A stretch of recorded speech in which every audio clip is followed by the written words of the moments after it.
sidoo ilaahay xanuunka inoogu abuuray ayuu dawadiisana inoogu abuuray hawska cagaheena hoosteeda ku ee ka baxay iyo cabitaanka ilaa ka soo burqanaya ee meel walba inagu xeeran iyo canaasiirta faraha badan ee dhulka korkeeda isla xigmad la mid ah ku tuuray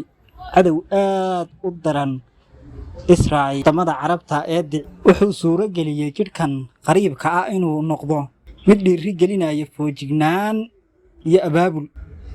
Israa'iil waa magroob waa caqabada jidhka carabta si loo cadeeyo firfircoonida tamareedna u afaysato ugana kacdo hurdadii dheerayd kana kacdo dib u dhaca inkastoo ay muuqato dhammaan rajo xumo waxaan aad ugu rajo weynahay oo aan ku kalsoonahay mustaqbalka iyo sharciyada rabbaaniga ayaan qaybta carabta masiibadan aan ku noolahay waxaan u arkaa cagsigeega muujinta sharciga daayimka ah si wax loo saxo iyada oo loolankan joogtada ah iyo tooreydan sunta ah ee ku dhegan caloosheenna waxaan ku soo ururin doonaa jid mid ah ha ahaato mid dheer ama mid gaaban aan wajahno dhibaatada ahaanshaha iyo ahaansha la'aantaba waxa aan ku noolahay hadda waa maalmaha qandhada ah ee ka horeeya soo kabashada